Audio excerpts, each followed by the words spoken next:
জল ছাড়া ঝাল ঝাল চিকেন কষা এই পদ্ধতিতে একবার বানিয়ে দেখুন। ভাত, রুটি, পোলাও, ফ্রাইড রাইস সব কিছুর সাথেই খেতে দুর্দান্ত লাগবে। চিকেন কষা বানানোর জন্য এখানে 1 কিলো উইথবোন চিকেন নিয়েছি। সবই মাঝারি সাইজের করে কাটানো আছে। ভালো করে ধুয়ে পরিষ্কার করে জলটাকেও ভালো করে ঝরিয়ে নিয়েছি। তারপর চিকেনের মধ্যে দিয়ে দিলাম 2 টেবিল চামচ সর্ষের তেল, পরিমাণ মতো লবণ, হাফ চামচের একটু বেশি দিলাম হলুদ গুঁড়ো, 2 চামচ দিয়ে দিচ্ছি পেঁয়াজ বাটা আর 1 চামচ দিয়ে দিচ্ছি আদা রসুন কাঁচা লঙ্কা বাটা। সমস্ত কিছু দিয়ে চিকেনটাকে খুব ভালো করে মাখিয়ে নেব। আর মাখিয়ে নেওয়া হয়ে গেলে 30 মিনিট ঢেকে রাখবো।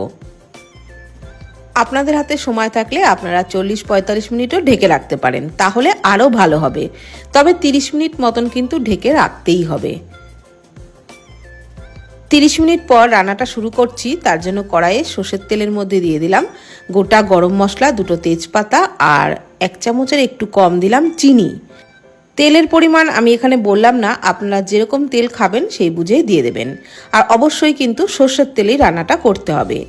চিনিটাকে তেলে নাড়াচাড়া করার পর দেখুন তেলের কালারটাও কিন্তু একটু চেঞ্জ হয়ে গেছে। তো চিনি এইভাবে তেলে দিলে তাহলে রান্নার কালারটাও কিন্তু সুন্দর হবে। এইবার 4টে মিডিয়াম সাইজের পেঁয়াজ কুচি দিয়ে পেঁয়াজটাকে বেশ লালচে করে ভেজে নিচ্ছি। পেঁয়াজ বেশ লালচে করে ভেজে নেওয়া হয়ে গেছে।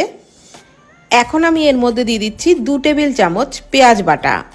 পেঁয়াজ বাটাটা দিয়েও কিন্তু খুব ভালো করে ভেজে নিতে হবে। আর গ্যাসের ফ্লেম মিডিয়ামেই এই সময় রাখতে হবে।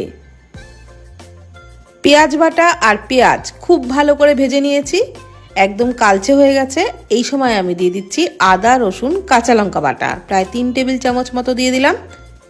এই রান্নার জন্য একটা বড় গোটা রসুন, 2 ইঞ্চ আদা আর 7-8টা কাঁচা লঙ্কার মিহি পেস্ট তৈরি করে নিয়েছিলাম। তার থেকে কিছুটা ম্যারিনেশনের সময় দিয়েছি আর এখন বাদবাকিটা দিয়ে কষিয়ে নিচ্ছি। মশলা কষাতে কষাতে এখানে 4 টেবিল চামচ টক দইয়ের মধ্যে দিয়ে দিলাম হাফ চামচ করে ধনে গুঁড়ো, জিরে গুঁড়ো, হলুদ গুঁড়ো আর কাশ্মীরি লঙ্কার গুঁড়ো, ঝাল লঙ্কার গুঁড়ো সবই হাফ চামচ করে দিলাম। দইয়ের সাথে খুব ভালো করে সমস্ত মশলা মিশিয়ে নিচ্ছি। এইভাবে গুঁড়ো মশলাগুলো দইয়ের সাথে মিশিয়ে রান্নাটা করলে তাহলে রান্নাটাও খুবই ভালো হবে। তো মশলাগুলো মিশিয়ে নিলাম আর এদিকে যে মশলাটা কষিয়ে নিচ্ছিলাম সেটাও কিন্তু ভালোভাবে কষানো হয়ে গেছে। আদা রসুন কাঁচা লঙ্কা পেঁয়াজের কাঁচা গন্ধটাও চলে গেছে। এই সময় আমি দইয়ের মশলাটা দিয়ে দিচ্ছি।